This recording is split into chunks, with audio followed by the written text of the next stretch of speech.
Mutual fund ಸರಿ ಇದೆ ಪ್ರಸ್ತುತಪಡಿಸುತ್ತಿದೆ ಹೂಡಿಕೆಗೆ ಸರಿಯಾದ ಹೆಜ್ಜೆ.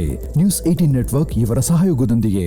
ಹಾಡು ಕಲಿಯುವಾಗ ತುಂಬ ಪೇಷನ್ಸ್ ಇಟ್ಕೋಬೇಕು, ಕನ್ಸಿಸ್ಟೆಂಟ್ ಇರಬೇಕು. ಹಾಡು ಕಲಿಯುವಾಗ ಅಕಸ್ಮಾತ್ ನಿಮ್ಮ ವಾಯ್ಸ್ ನೋಟ್ ಮೇಲೆ ಕೆಳಗೆ ಹೋಗಿದ ತಕ್ಷಣ ಕೋಪ ಮಾಡ್ಕೊಂಡು ನನಗಾಗ್ತಿಲ್ಲ ಅನ್ನೋ ಯಾವ ಥರ ಫೀಲಿಂಗ್ ಬರುತ್ತೆ. ಸೇಮ್ ಮ್ಯೂಚುವಲ್ ಫಂಡ್ಸಲ್ಲೂ ಹಾಗೆ ತುಂಬ ಕನ್ಸಿಸ್ಟೆಂಟ್ ಇರಬೇಕು, ಪೇಷನ್ಸ್ ಇರಬೇಕು.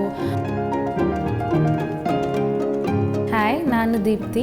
ನಾನು ಒಂದು ಲಾಜಿಸ್ಟಿಕ್ಸ್ ಕಂಪನಿಯಲ್ಲಿ ಪ್ರಾಡಕ್ಟ್ ಮ್ಯಾನೇಜರಾಗಿ ಕೆಲಸ ಮಾಡ್ತಾಯಿದ್ದೀನಿ. ಯಾವಾಗ ನಾನು ಮ್ಯೂಚುವಲ್ ಫಂಡ್ಸ್ ಇನ್ವೆಸ್ಟ್ಮೆಂಟ್ ಮಾಡಿ ಅದ್ರ ಬೆನಿಫಿಟ್ಸ್ ನಾನು ಯಾವಾಗ ನೋಡೋಕ್ಕೆ ಸ್ಟಾರ್ಟ್ ಮಾಡಿದೆ, ಆವಾಗ ನಂದು ಯಾವುದಾದ್ರೂ ಹಾಬೀಸ್ ಯಾವುದೆಲ್ಲ ನನ್ನ ಮೈಂಡಲ್ಲಿತ್ತು ಸ್ಟಾರ್ಟ್ ಮಾಡ್ಬೋದು ಅಂತ ಅಂದ್ಕೊಂಡು ಸೂಯಿಂಗ್ ಮಷೀನ್ ಮತ್ತು ಒಂದು ರೆಕಾರ್ಡಿಂಗ್ ಸೆಟ್ ತೊಗೊಂಡೆ.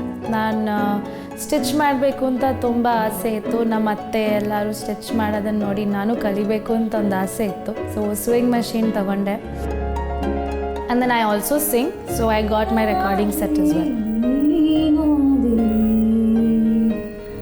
ಇನ್ನೂ ಜಾಸ್ತಿ ಟ್ರಾವೆಲ್ ಮಾಡಬೇಕು ಅಂತ ತುಂಬ ಆಸೆ ಇದೆ. ನಾರ್ವೇಲಿ ನಾರ್ದರ್ನ್ ಲೈಟ್ಸ್ ನೋಡಬೇಕು ಅಂತ, that's my top on my bucket list. Mutual fund ಹೂಡಿಕೆಗಳು ಮಾರುಕಟ್ಟೆಯ ಅಪಾಯಗಳಿಗೆ ಅಧೀನವಾಗಿವೆ. ಸ್ಕೀಮ್ ಸಂಬಂಧಿತ ಎಲ್ಲ ದಸ್ತಾವೇಜುಗಳನ್ನು ಗಮನವಿಟ್ಟು ಓದಿಕೊಳ್ಳಿ. ಮ್ಯೂಚುವಲ್ ಫಂಡ್ ಸರಿ ಇದೆ ಪ್ರಸ್ತುತಪಡಿಸುತ್ತಿದೆ ಹೂಡಿಕೆಗೆ ಸರಿಯಾದ ಹೆಜ್ಜೆ. ನ್ಯೂಸ್ 18 ನೆಟ್ವರ್ಕ್ ಇವರ ಸಹಯೋಗದೊಂದಿಗೆ.